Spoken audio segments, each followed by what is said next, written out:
중심은 예수 그리스도의 탄생에 있습니다. 그래서 역사의 연대를 예수 그리스도의 탄생을 기점으로 해서 BC와 AD로 나누게 됩니다.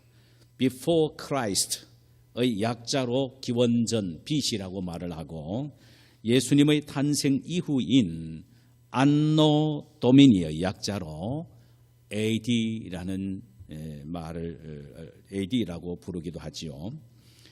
이는 예수 그리스도가 인류 역사의 주인이시기 때문이라는 말씀이에요. 이 예수 그리스도의 탄생을 축하하고 기념하는 것이 바로 성탄절입니다. 중요한 것은 우리가 성탄절 때에 깊이 생각해야 될 부분들이 있습니다. 가장 중요한 부분은 예수님이 왜 오셨는가 하는 부분입니다. 너무나도 잘 압니다만은, 그러나 우리는 아는 것으로 끝나지 않고 예수님이 왜 오셨는가 하는 부분을 깊이 묵상하면서 오신 목적들을 되새기고 그대로 우리가 삶 속에서 실천하고 누려야 하는 것입니다. 본문에 보면은 예수님이 세상에 오신 목적 두 가지가 있음을 말씀하고 있습니다. 하나는 죄를 없이 하기 위하여 오셨다는 것입니다. 5절에 보면은 그가 우리 죄를 없이 하려고 나타내신 바가 된 것을 너희가 아나니 그에게는 죄가 없느니라. 죄 없으신 예수님이 이 세상에 오신 것은 죄 많은 인간들의 죄를 없이 하기 위하여 오셨다는 사실입니다. 여기 죄를 없이 한다는 말은 헬라 말로 아이로입니다. 이것은 지우개로 지워서 흔적도 없이 말끔하게 한다라는 의미입니다. 이것이 바로 아이로입니다. 예수님이 이 세상에 오신 목적은 우리의 모든 죄를 깨끗하게 지워서 흔적도 없이 하기 위해서였습니다. 할렐루야. 여기서 우리가 당연히 물어봐야 될 것은, 그렇다면 과연 인간은 죄인인가라는 것입니다. 당연한 질문입니다. 예수님이 세상에 오신 목적은 모든 인간의 죄를 깨끗하게 맑게 지워버리기 위함에 있다면은, 그러면 과연 인간은 죄인인가라는 질문을 해봐야 합니다. 기원전 360년경 중국 사상가 맹자는 인간은 태어날 때부터 선하게 태어났다라고 주장하는 성선설을 주장을 했지요. 그로부터 100년 후인 기원전 260년경에는 순자라는 사람은 인간은 태어날 때부터 악하다, 즉 성악설을 주장했습니다. 그러면 하나님의 말씀인 성경에서는 인간을 무엇하고 정의를 내리고 있습니까? 인간은 죄인으로 태어났다라고 말합니다. 다윗은 시편 51편 5절에서 내가 죄악 중에 출생하였으며 모친이 죄 중에서 나를 잉태하였나이다. 내가 죄의 본성을 갖고 있는 죄인의 신분으로 이 세상에 태어났고 나의 어머니 역시 죄의 상태에서 나를 잉태했다라는 말입니다.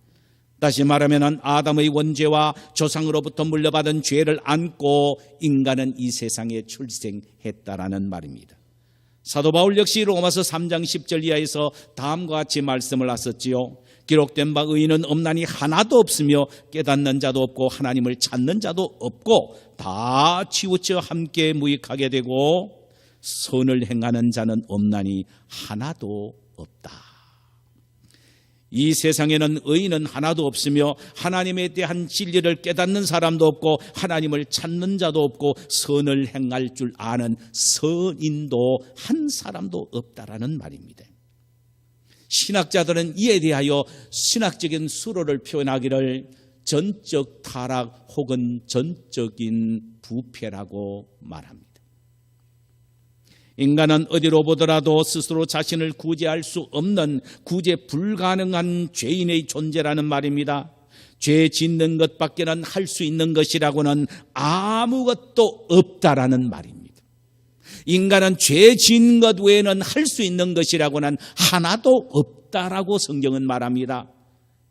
이 부분에 대해서 사도 바울은 로마서 3장 13절에서 18절 사이에서 원색적으로 이렇게 표현합니다.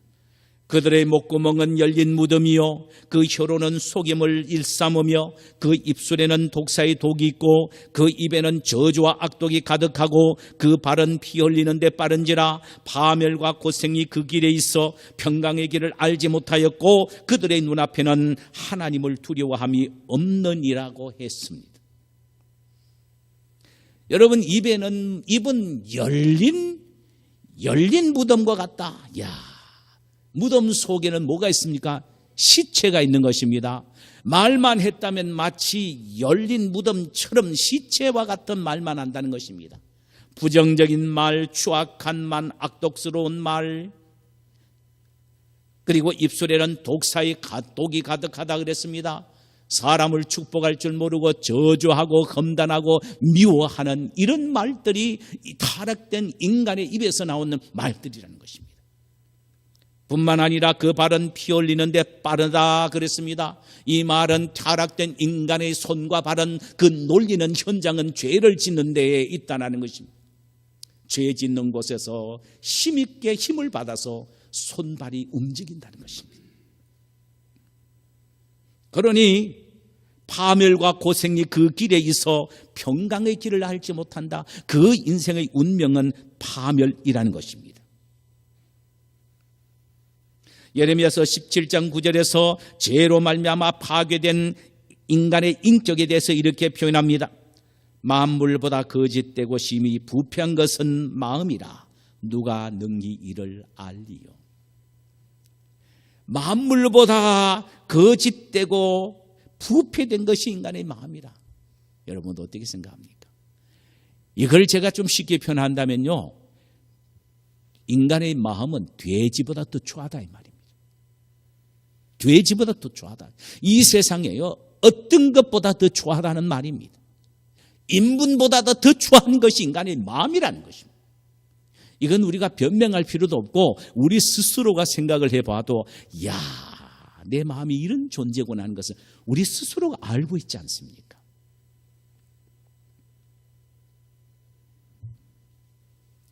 이런 인간의 운명을 성경은 말하기를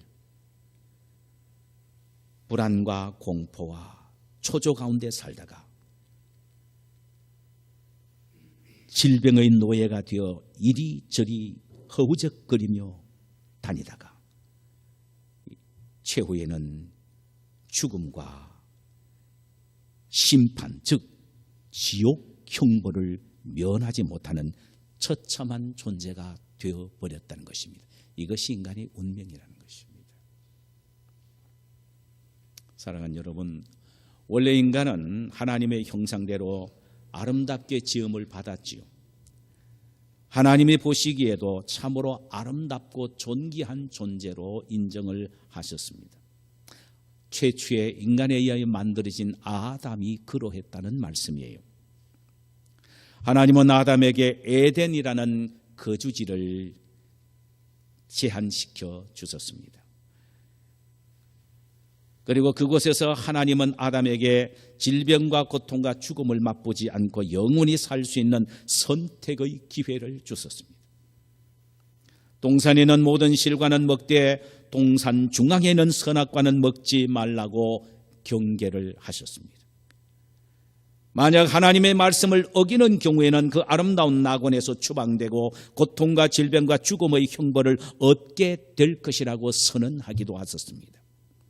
그런데 아담은 하나님의 말씀에 불순종하여 선악과를 따먹게 되었고 그 결과 아담은 그 아름다웠던 에덴 동산에서 추방당했으며 고통과 죽음의 형벌로 주어졌습니다. 이것은 아담 한 사람에게만 주어진 것이 아니라 오고 오는 모든 아담의 후예가 되는 인간들이 동일하게 아담의 운명을 이어받게 되어 있었습니다. 아담의 피를 받은 모든 인간이 그 본성이 타락하여 끊임없이 하나님을 불신하게 되고 그분의 말씀에 불순종하게 되며 하나님은 이런 인간에게 분노를 느끼게 되셨단 말입니다. 그래서 고통과 질병과 죽음과 지옥 형벌을 아담과 함께 모든 인간에게 동일하게 주셨다라는 말씀입니다. 하나님이 인간에게 이런 형벌을 내리신 것도 죄 때문이요, 인간이 하나님께 의하여 저주를 받은 것도 죄 때문이라는 사실입니다. 죄가 인간에게 이토록 처참한 비극의 결과를 가져오게 했습니다. 하나님은 형상대로 당신의 형상대로 찜을 받은 인간이 이토록 처참하게 멸망당해 가고 있는 것을 차마 볼 수가 없었습니다. 그래서 비극의 원흉인 이 죄 문제를 해결하기 위하여 당신이 하나의 시나리오를 작성하기를 시작하셨습니다. 그것은 당신의 아들 예수를 이 세상에 보내어 인간의 육신의 몸을 입게 하셨고 인간의 모든 죄를 그에게 짊어지워 십자가에서 죽으심으로 죄값을 지불하게 하신 시나리오입니다. 이를 성경에서는 우리가 받아야 할 저주를 예수님이 십자가 위에서 대신 저주를 받으셨다라고 바울은 갈라디아서 3장 13절에서 이렇게 기록하고 있습니다. 그리스도께서 우리를 위하여 저주를 받으사, 그리스도께서 우리를 위하여 저주를 받으사 율법의 저주에서 우리를 속량하셨으니 기록된 바 나무에 달린 자마다 저주 아래 있는 자라 하였습니다. 여러분, 사람이 죽임을 당하는 것은 여러 가지 방법이 있죠. 돌에 맞아 죽임을 당할 수도 있습니다. 사약을 받아 죽음을 당할 수도 있습니다. 칼에 목병을 당하여 죽임을 당할 수도 있습니다. 그런데 여러분, 나무에 달려서 죽는 경우는 저주받아서 죽습니다.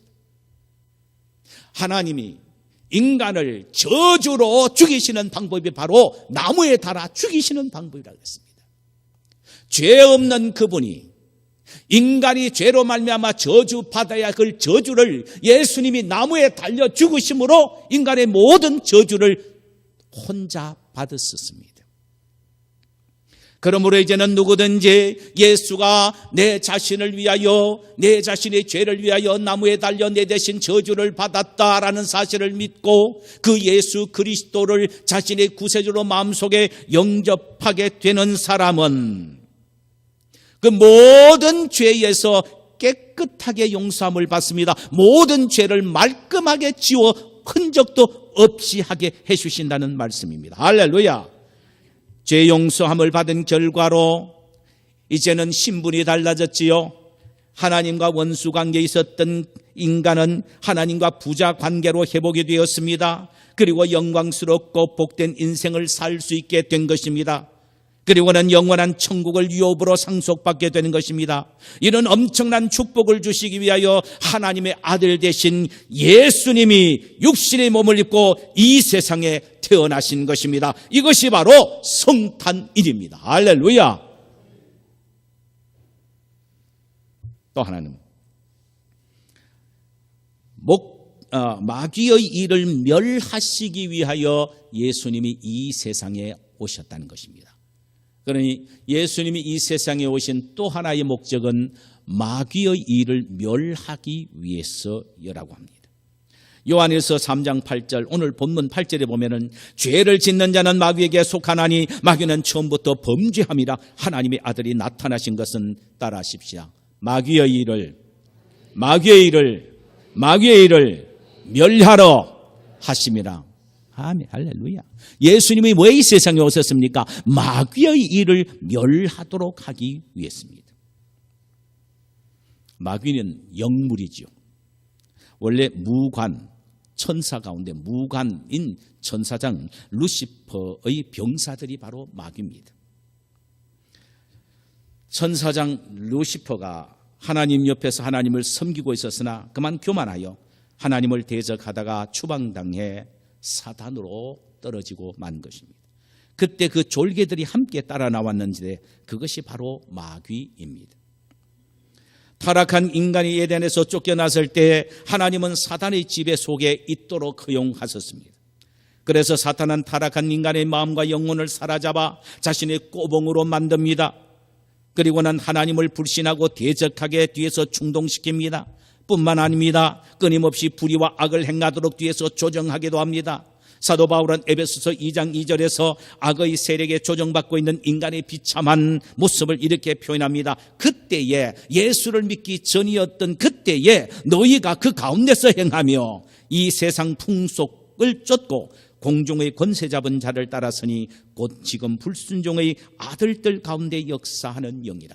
옛날 예수 믿기 전에 너희들은 바로 사탄과 공중 권세 잡은 이 마귀들의 그 지배와 통치 아래 있었다는 것입니다.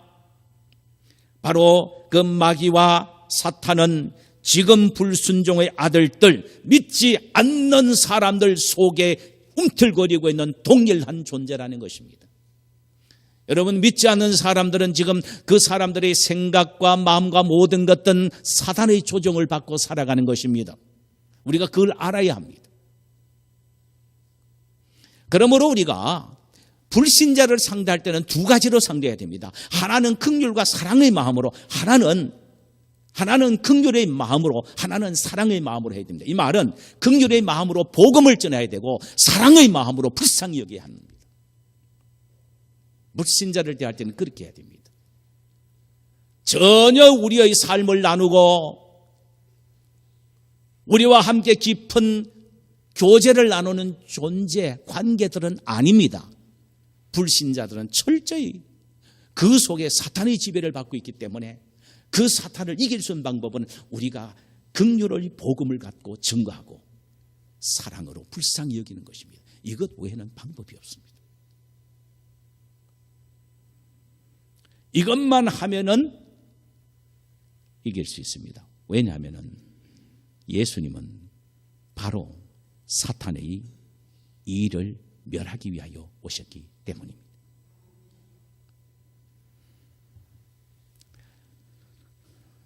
마귀란 놈은 죄라는 통로를 타고 인간 속에 들어와 인간으로 하여금 악한 것을 생각하게 하고 악한 것을 마음에 품게 하다가 급기야는 악을 행하게 하는 것입니다. 인간은 마귀의 조정에 의하여 움직이게 되고 그 사슬에서 도저히 벗어날 수 없는 종이 되고 말았다는 말입니다. 자, 그러면 구체적으로 마귀가 하는 일이 무엇입니까? 예수님이 이 세상에 오신 목적은 마귀의 일을 멸하려고 오셨다라고 하신다면 도대체 구체적으로 마귀의 일이 뭐냐라는 것입니다. 첫째로는 축복의 문을 닫아버리는 일입니다. 요한복음 10장 10절에 보면은 도적이 오는 것은 도적질하고 죽이고 멸망시키려는 것뿐이요, 내가 온 것은 양으로 생명을 얻게 하고 더 풍성히 얻게 하려는 것이라.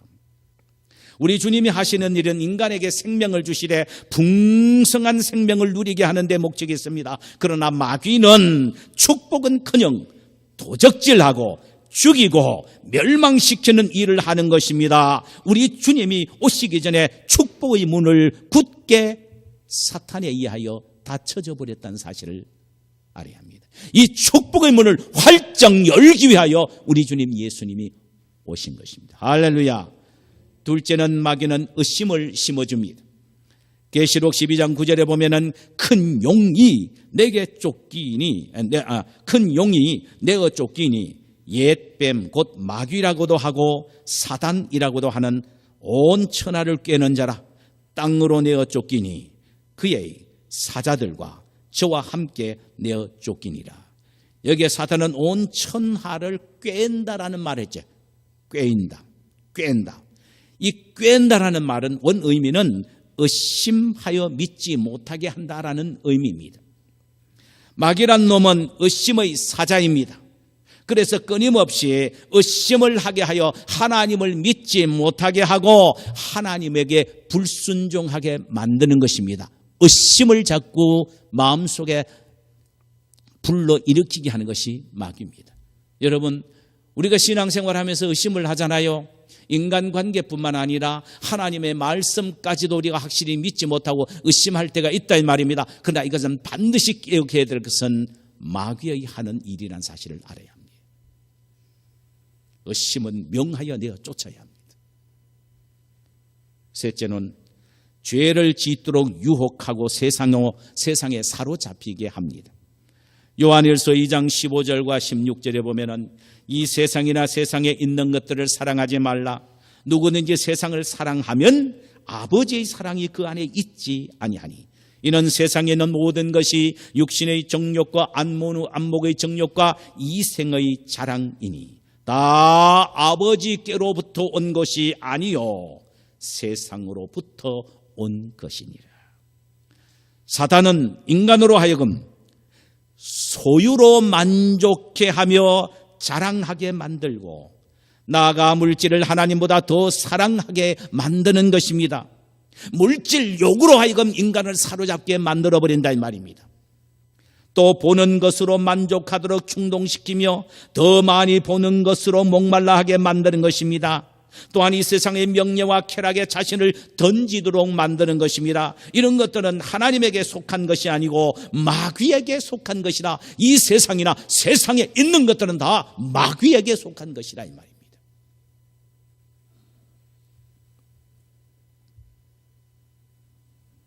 여기에 세상이란 말은요 코스모스를 말하는 게 아니에요. 하나님이 만드신 이 우주를 말하는 것이 아닙니다.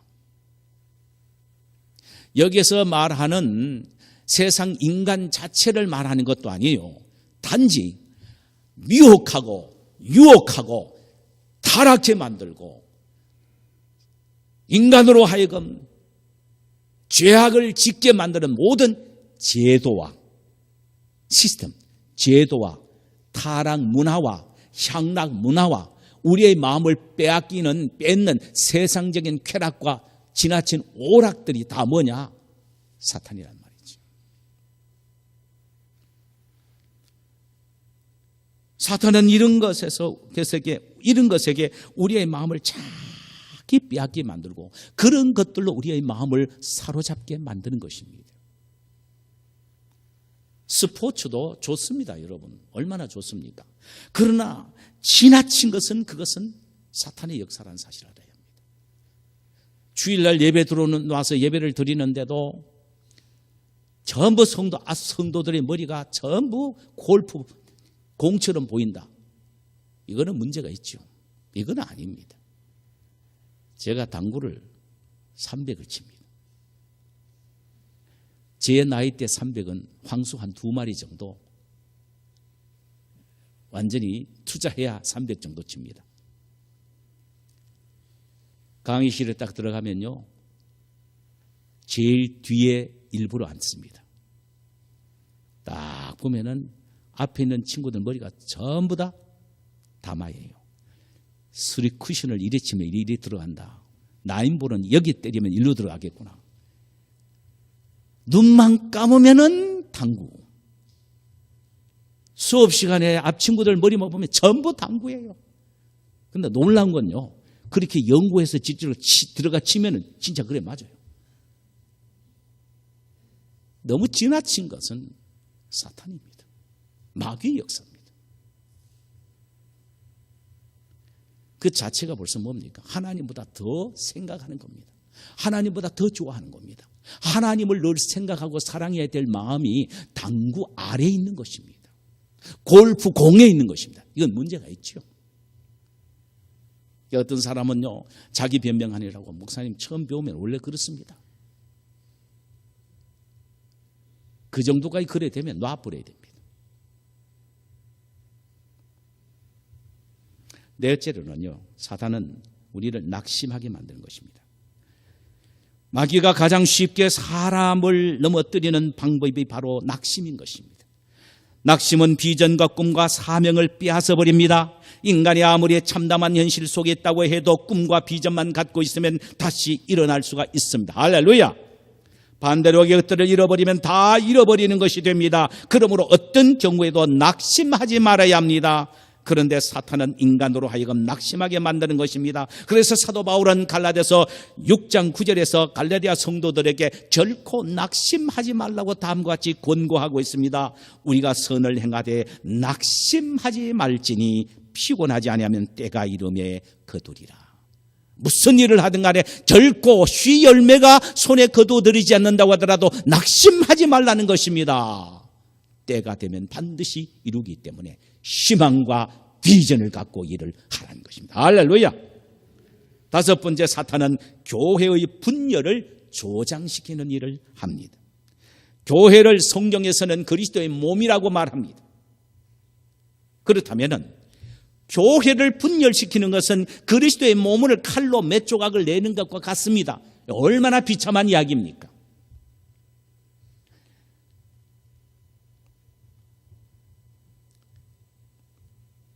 그래서 바울은요, 고린도전서 1장 11절에서 교회의 분열은 사단의 행위임을 강력하게 경고하고 있습니다. 내 형제들아, 글로에의 지편으로 너희에 대한 말이 내게 들리니, 뭔가 고린도 교인들의 문제가 있다 이 말입니다. 교회 안에 무슨 분쟁의 문제가 있어서 글로의 집에서부터 온 편지에서 내가 지금 충격을 받았다 이 말입니다. 그 내용이 뭐냐? 너희 가운데 분쟁이 있다는 것이라. 고린도 교회 가운데 분쟁이 있다는 것입니다. 내가 이것을 말라거니와 너희가 각각 이루되 나는 바울에게, 나는 아볼로에게, 나는 게바에게, 나는 그리스도에게 속한 자라 한다는 것이니. 자, 고린도 교회 안에 있는 분쟁이 뭐냐면 파벌입니다. 파벌입니다. 나는 누구에게 있다? 나는 바울에게 속해 있다. 바울파다. 나는 아볼로파다. 나는 게바파다. 나는 그리스도파다라고 말을 한다는 것입니다. 자, 보세요. 그리스도께서 어찌 나뉘었느냐? 바울이 너희를 위하여 십자가에 못 박혔느냐? 바울의 이름으로 너희가 세례를 받았느냐? 도대체 나 바울이 뭐냐? 어떤 존재이냐? 내가 너희들을 위하여 십자가에 피 흘려 죽었단 말이냐? 아니라는 것입니다. 오직 예수만이 십자가에 피 흘려 죽으셨으니 교회는 그리스도를 중심으로 하여 섬기는, 그리스도만을 바라보는 그리스도파가 되어야 한다는 것입니다. 할렐루야. 분쟁이 있을 수가 없다는 것입니다. 분쟁 그 자체는 몸을 쪼개는 것이다. 그리스도를 쪼개는 것이다. 그래서요, 종교 계획자 가운데 장 칼빈이 기독교 강요라는 책을 썼는데, 거기에 교회론에 보면은 교회 안에서 분열과 분쟁을 일으키는 자는 가장 사악한 자다. 이유는 몸인 그리스도를 쪼개어버리는 것이기 때문이다.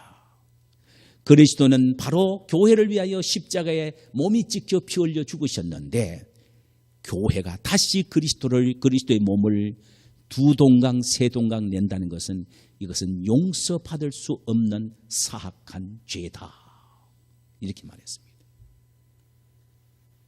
그는요, 심지어요, 교회 분쟁과 파별을 일으키는 것은요, 성령 회방죄와 동일한 의미로 생각을 하기도 했습니다. 성령 회방죄는 구원받지 못합니다.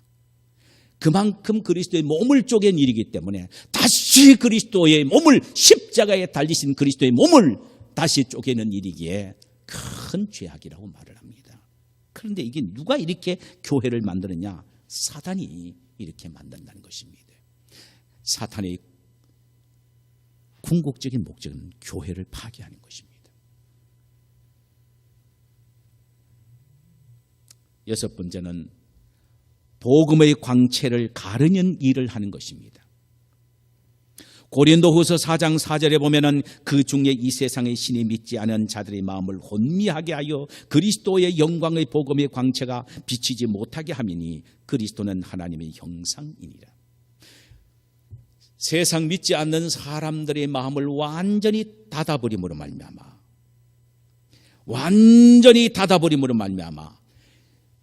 복음을 전해도, 아무리 힘있게 복음을 전해도 복음의 광채가 그 사람 마음속에 들어가지 못하게 한다 이 말입니다. 이게 사탄이 하는 것입니다. 그리스도의 복음의 광채를 미치지 못하도록 가려보내는 일을 한다. 그래서 우리가 복음을 전할 때 복음을 받아들이지 않는 사람 보고 말이야, 뭐 그렇게 욕할 필요 하나도 없습니다. 섭섭하다. 내 동창인데, 내 동생인데 왜 이렇게 오빠가 복음을 전하는데 듣지 않느냐? 교회 한번 안 나와주느냐? 쓸데없는 이야기입니다. 왜냐하면은 사탄이 그 사람의 마음속에서 아무리 복음을 전해도 복음의 광채가 그 속에 들어가지 못하도록 복음의 레이저가 들어가지 못하도록 막아버리기 때문입니다.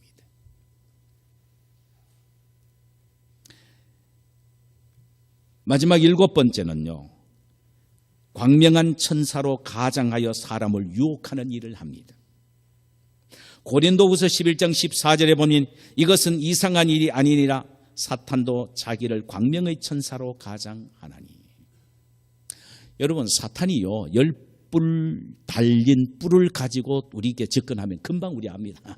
네가 미스터 사지, 웃기지 마라 그러면서 나가라고 소리치고 예수 이름으로 물러가라 소리치면 되는데요, 요게 그게 아니에요. 야시처럼 열랑열랑하고 들어가지고 살살 녹이는 거요. 그러니까 혹하다 보면 엉뚱한 데 지금 가 있는 게 정신 차려보니까. 그렇잖아요. 요게 마귀의 속성입니다. 광명한 천사로 가장한다. 그래서 사람으로 하여금 멸망하고 침눈에 빠지게 만드는 것입니다. 이렇게 볼 때 사탄의 지배하에 있는 인간에게는 어떤 희망도 소망도 없습니다. 처절한 절망이요 죽음뿐인 것입니다. 하나님은 이토록 처절한 사탄의 결박 속에 있는 인간을 해방시켜 주시기 위하여 당신의 아들 예수를 이 세상에 보내신 것입니다. 이 사실을 누가복음 4장 18절에서 예수님이 친히 이렇게 말씀을 하셨지요. 주의 성령이 내게 임하셨으니 이는 가난한 자에게 복음을 전하게 하려고 내게 기름을 부으시고 나를 보내사 포로된 자에게 자유를, 눈먼 자에게 다시 보게 함을 전파하며 놀린 자를 자유롭게 하고라고 했습니다. 예수님이 오신 목적은 사단의 모든 결박 속에 있는 인간에게 그 결박을 끊어버리고 자유를 주소서 마귀의 종에서 하나님의 자녀로 영광을 누리게 만들기 위하여 오셨다는 사실입니다. 할렐루야! 사실 예수님의 십자가의 죽음과 부활의 현장에서 1인 1이 일어나기도 했습니다. 종교 지도자들과 로마 총독의 빌라도와 로마 병정들을 충동시켜 예수님을 십자가에 죽게 했을 때는 사탄은 자신이 이긴 것으로 착각하기도 했지요. 그러나 예수님의 부활을 통하여 사탄은 그 머리가 밟혀졌습니다. 기세가 당당하던 사탄은 힘이 꺾이고 인간을 얽매이고 있던 쇠사슬은 끊어지고 드디어 인간은 마귀의 권세에서 해방을 받은 것입니다. 이때부터 마귀에 의하여 귀가 막혔던 인간은 예수 그리스도의 복음을 듣는 순간 귀가 열려 복음의 의미를 깨닫게 되는 것입니다. 마귀에 의하여 영적 눈이 어두웠던 인간은 복음을 듣는 순간에 영안이 열려서 하늘나라를 바라볼 수 있게 되는 것입니다.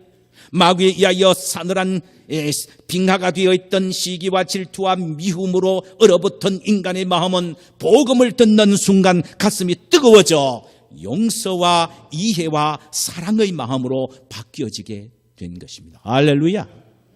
할렐루야. 할렐루야. 그런데 우리가 여기에서 주목해야 될 것이 하나 있습니다. 바로 예수님의 십자가의 그리고 그 부활의 능력이 모든 사탄의 결박에서 우리를 자유롭게 하기는 했으나 사탄은 여전히 육신을 가지고 있는 우리를 의심하게 하고 낙심하게 하며 죄를 짓도록 유혹하기도 하며 우리가 전하는 복음의 광철을 가리울 정도만큼은 힘이 있다는 사실입니다. 힘이 있다는 것입니다. 그러나 우리가 그때마다 마귀를 이기고 사탄의 머리를 밟으신 예수 그리스도의 능력과 권능을 믿고 예수가 이겼으니 나도 이겼다라는 이 확실한 믿음을 갖고 예수 이름으로 꾸짖기만 하면은 우리는 승리하게 되는 것입니다. 할렐루야. 이미 그 머리가 밟혀졌기 때문에 힘이 없어요. 그러나 우리 가만히 있으면요, 뱀이 머리가 밟혀지면 어떻게 됩니까? 꼬리로서 몸을 감습니다. 이게 몸으로서 이 다리를 감습니다. 그 정도는 얼마든지 할 수 있는 게 오늘날 또 사탄의 역사라는 것입니다. 힘이 있다라는 것입니다. 그러나 우리가 손을 가지고 다리를 감고 있는 이 뱀의 이 몸통 전체를 풀면 된다 이 말입니다. 우리는 예수 그리스도의 이름으로 이미 머리가 밟혀진 사탄의 세력과 사탄의 능력을 예수 십자가의 능력과 권능으로 예수 이름의 권능으로 꾸짖고 명하면 물러가게 되고 우리는 승리하게 된다라는 사실입니다. 할렐루야. 왜냐하면 예수님이 오신 목적이 사탄의 일을 멸하도록 하기 위해서이기 때문입니다. 할렐루야.